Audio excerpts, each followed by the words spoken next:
My name is Jamon McKinney, or you can just call me Juice, because that is my nickname. Today, I am breaking down the San Francisco 49ers 2020 schedule, and I'll tell you how many games they are going to win this year. This is pretty much just a team preview and breakdown, and without further ado, let's get right to it. So the 49ers, they basically went 13-3 last season on their way to a Super Bowl run, okay?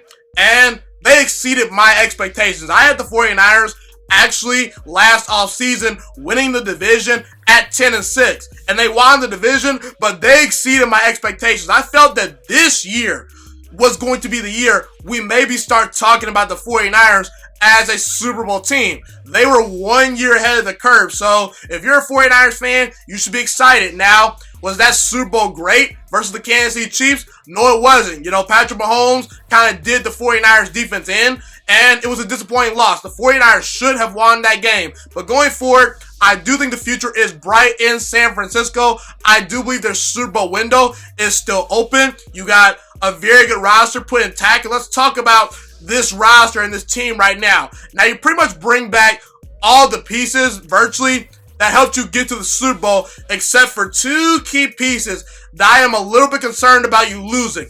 Emmanuel Sanders, he's now in New Orleans. Now, you did replace him in the 2020 NFL Draft with Brandon Ayuk.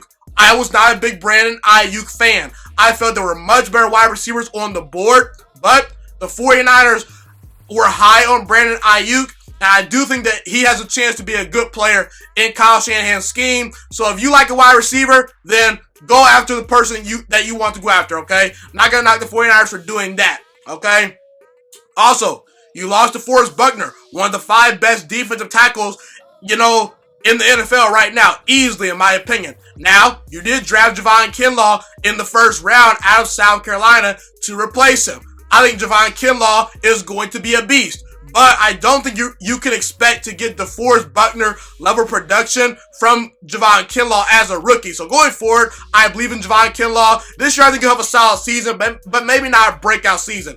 Now let's address Jimmy Garoppolo, the quarterback for the 49ers. Jimmy Garoppolo last year in his first full season as a starter, nearly 4,000 yards, had 27 touchdown passes to 13 interceptions. Now, I think 49ers fans should be semi-optimistic.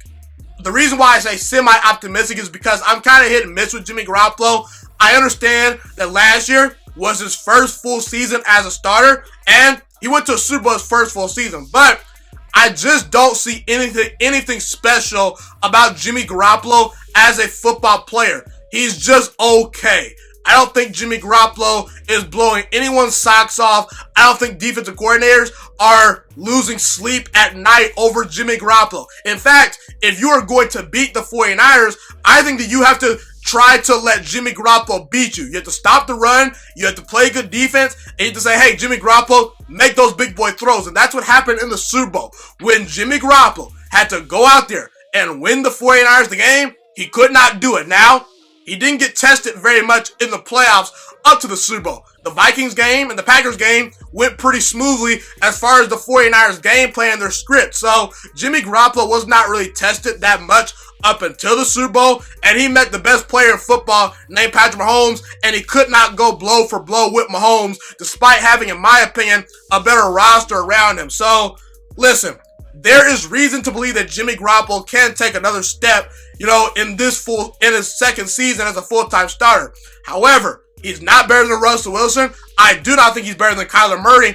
And honestly, at Jared Goff's best, I will take him over Jimmy Garoppolo. Now, Jared Goff, to me, is on a downward trajectory. So by the end of the season, I think I'm going to be saying that Jimmy Garoppolo is clearly better than Jared Goff, especially due to the fact that I don't think Jared Goff's supporting cast is all that great. Okay? But it's not a wide gap. And I think that Russell Wilson and Kyler Murray eventually can start to take over this division if Arizona really starts to build up their team around Kyler Murray. And I think they're starting to do that. I had the Arizona Cardinals this year winning 9 games because I really like what they did in the draft and free agency. So this team going forward is going to rely on how good Jimmy Garoppolo is. Jimmy Garoppolo had a lot of help around him last year. He's got a lot of help around him this year. But going forward, I do think that this team is going to have to depend more on Jimmy Garoppolo to make plays. We will see if he's up to the task. Now, his head coach, Kyle Shanahan, I'm a big fan of. I think Kyle Shanahan is one of the more creative head coaches in the entire NFL. He's young, he's smart, and he's a pretty darn good head coach.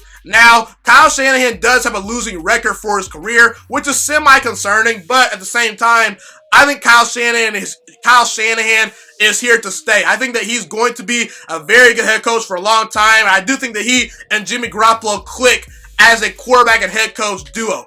Now let's get to the rest of the offense, the supporting cast around Jimmy Garoppolo. Let's talk about his supporting cast. The offensive line. I think the offensive line is one of the best units in all of football. Now, Joe Staley did retire, but you replace Joe Staley with Trent Williams, who to me is one of the best left tackles in all of football. He was not really working with the Washington Redskins. He wanted out, and now he gets to play for the 49ers, who just made the Super Bowl. I would say that Trent Williams is probably a happy camper right now, so he's going to help bolster up the offensive line.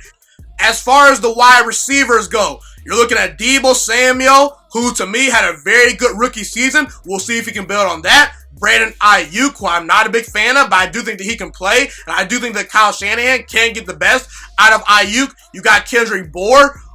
Yes, you got Kendrick Bourne, who had an okay season, but he was not really relied upon a whole lot last year. But when his number was called, he made plays. Now, Jalen Hurd is a guy to look out for. Jalen Hurd was a third-round pick out of Baylor. You know, he's 6'5", 230 pounds. He can run, he can jump, and he's just a physical specimen. Now, he was hurt this past year, but I'm interested to see if the 49ers are going to use Jalen Hurd in some type of way this year. Now, he's in a kind of a little bit of a bad spot due to the fact that we are dealing with a pandemic. Okay, so it's a shortened training camp, less preseason games. I don't know how well he's going to be acclimated early in the season, but by the end of the season, I would not be shocked if Jalen Hurd is making plays for this team. Dante Pettis is a good role player at the wide receiver position. He's a solid player, and George Kittle at the tight end position is the best in football. So you look at Kittle, you look at Deebo, and you look at Ayuk. I think that those are the three guys that are going to get the most targets. And I do think that's a pretty formidable wide receiver / tight end group. Now, if George Kittle gets hurt, you don't really have a backup tight end that I feel great about. But George Kittle, for the most part, has been a healthy player for his entire career. I think that he's going to have a monster season once again. Now, as far as your running backs go, you did lose Matt Breida. Okay, Matt Breida, whatever his last name is, you know. Some people say Matt Breida, some people say Matt Breida, okay? I'm just going to go with Matt Breida for now. Now, Raheem Mostert had a very good playoff run, especially versus the Packers. He destroyed them, and Telvin Coleman is a dynamic player with the ball in his hands. So I think the running back group is still pretty good. Now, this defense was a ferocious unit last season, okay? You still got Dee Ford. You got Nick Bosa, who's heading into a sophomore season, who burst onto the scene as a rookie. Eric Armstead, he's a monster. Solomon Thomas, good player. Javon Kinlaw, I think eventually he's going to become a monster. At linebacker, you got Fred Warner and Quan Alexander. Those are two very good linebackers right there. Now the secondary is the biggest question mark for the 49ers. Richard Sherman, he's a good player, but I don't know if Richard Sherman is an elite cover corner anymore. I think that he's very good, but elite, not so sure. And he's a year older now. Now you do have Jimmy Ward at safety in that secondary as well, but outside Jimmy Ward and Richard Sherman, I don't particularly trust this secondary, especially if you have to get into a shootout with a Russell Wilson or an Aaron Rodgers or a Patrick Mahomes again if you were to meet him in the Super Bowl. So your secondary is kind of meh, but when you have a ferocious defensive line like the 49ers, I think that your secondary doesn't have to be all that great. Now, how do I feel about the 49ers this year? I'm actually lower on the 49ers than most people. Now, I think this is still a playoff team. I had the 49ers going 10-6 during the 2020-21 season. Okay? Now, this team could easily go 13-3 or 12-4, maybe even 11-5. I flirted with 11-5 for a very good while, but I dropped the 49ers to 10-6. And keep in mind, guys, There's only 256 wins to go around to all 32 NFL teams. So I take into account how many wins each team can get based off that number. If there's no ties, there's only 256 wins to go around to all NFL teams. So when you see all these, prediction people saying so many teams are going to win 12, 13 games, it's just not happening. It's just not. Not everyone is going to win 13 or 12 games. And I don't think the 49ers are going to be in that category. Why am I lower on the 49ers than most people? Last year, the 49ers were an outlier in the sense that they did not have the best quarterback in their division, and they still won the division by the skin of their teeth, by the way. The Packers last year, the Ravens, the Saints, the Eagles, the Texans, the Patriots, those were all the division winners besides the 49ers. You notice a trend right there. They had the best quarterback in their division. And I'm sorry, but anyone with a brain knows that Russell Wilson is a better quarterback than Jimmy Garoppolo. So I think that Seattle probably is going to win this division. And Seattle nearly won the division last year. They were inches away, and the 49ers kind of got lucky in week 17. And I do think the Arizona Cardinals are building something. And the Arizona Cardinals were a tough out for the 49ers last season. Both games were very competitive and close games. Not to mention the Rams, they are a pretty good team as well as far as talent. So you just don't think the 49ers are going to roll through the schedule with ease. It's just not going to happen in my opinion. Okay? And also, history's on my side with this. Usually the loser of a Super Bowl is going to regress the very next season, okay? That's just the harsh reality of the last 5 years. Look at the Rams from a year ago when they lost the Super Bowl. They went from a 13-3 team to a 9-7 team. Look at the Patriots. The Patriots won 13 games. They won 11 games the very next year after they lost to the Philadelphia Eagles in the Super Bowl. The Atlanta Falcons, after they lost to the Patriots, they remained the same. They were 11-5 the year they got to the Super Bowl. They were 11-5 the year after. The Carolina Panthers, when they lost to the Denver Broncos in Super Bowl 50, they went from a 15-1 team to a team that did not make the playoffs.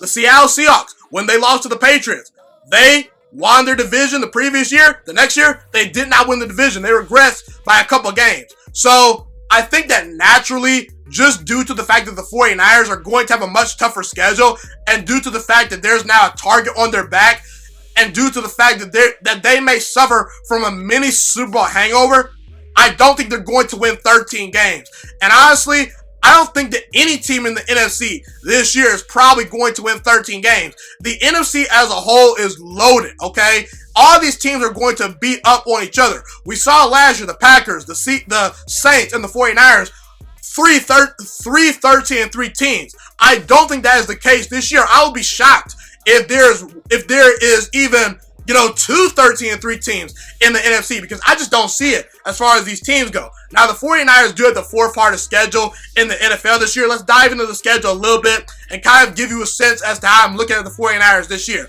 okay? The first 4 weeks of the season, I think you probably go 3-1.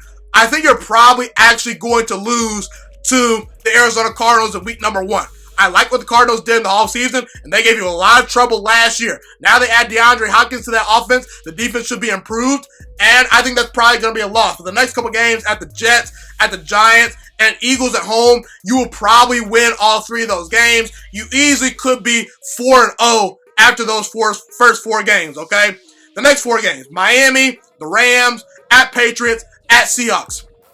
I think you're at a quarterback disadvantage versus the Patriots and the Seahawks, but you could actually win those games. I think Miami and LA at home are 2 very winnable games. However, you probably will go 2-2 in that stretch. That puts you at 3 losses at the midway point of the season. Now, Green Bay at home, I think Green Bay might be due for a win at San Francisco.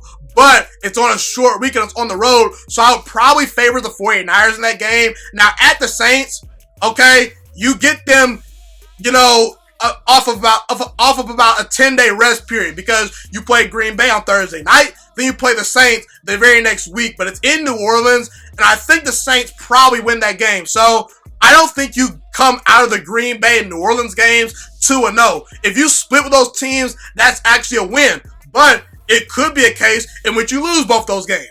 Now you get a bye week late in the season. That's great. At the Rams, that could be a tough game maybe.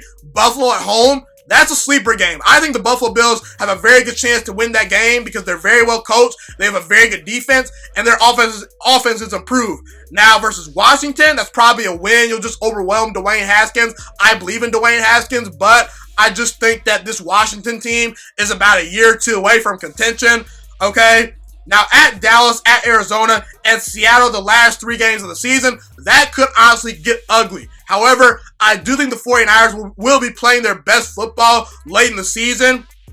You could go 1-2 in those stretch of games, or you could go 2-1. Okay, but either way, any way you slice it, I see about 5 to 6 losses on the schedule. I just think that the way the schedule is set up, there's no stretch on the schedule outside the first couple weeks in which there's an easy slate, meaning you have a string of a bunch of games in which you're going to automatically be favored in, no doubt about it. So, look, the 49ers, they're a very good team. I think they are a Super Bowl contender. I would not be shocked if they win even 12 or 13 games this year. But I think that 11-5 or 10-6 is a realistic expectation for the 49ers team. And I'm honestly going to go with 10-6. I'm just a little bit lower on the 49ers this year. I don't think they win the division, but I do think the 49ers are going to be back in the Super Bowl picture in 2020. And that is my preview and prediction for the 49ers. If you enjoyed this video, be sure to like, comment, subscribe if you're on YouTube, and share this content with all your friends. Thank you so much for watching this video today. Please also note that the Juiciest Sports Podcast is not just a YouTube channel. It is available on all podcasting platforms, including Spotify, Google Podcasts, iTunes, and Apple Podcasts. Also, if you enjoyed this video, be sure to like, comment, subscribe, and share this content with all your friends. This podcast is my favorite thing in the entire world right now. It is my passion. And I want more people to listen to this podcast. I really want this podcast to grow. Also, a fun fact about me is that I want to go into the sports broadcasting and media world once I graduate from the University of Toledo, a college in Northern Ohio. I currently am a freshman there right now. I am looking to become one of the next great sports broadcasters and analysts out in the world. And I potentially would like to start my own network if this podcast really truly grows. Or if I fall short of that goal, I would love to work for a big time network like ESPN or Fox Sports 1. I am open to all networks. So if you believe in my dreams and you see or hear my passion through the screen, be sure to tell all your friends about the Juiciest Sports Podcast. Stay motivated, you guys. Have a God bless day, and I'm out.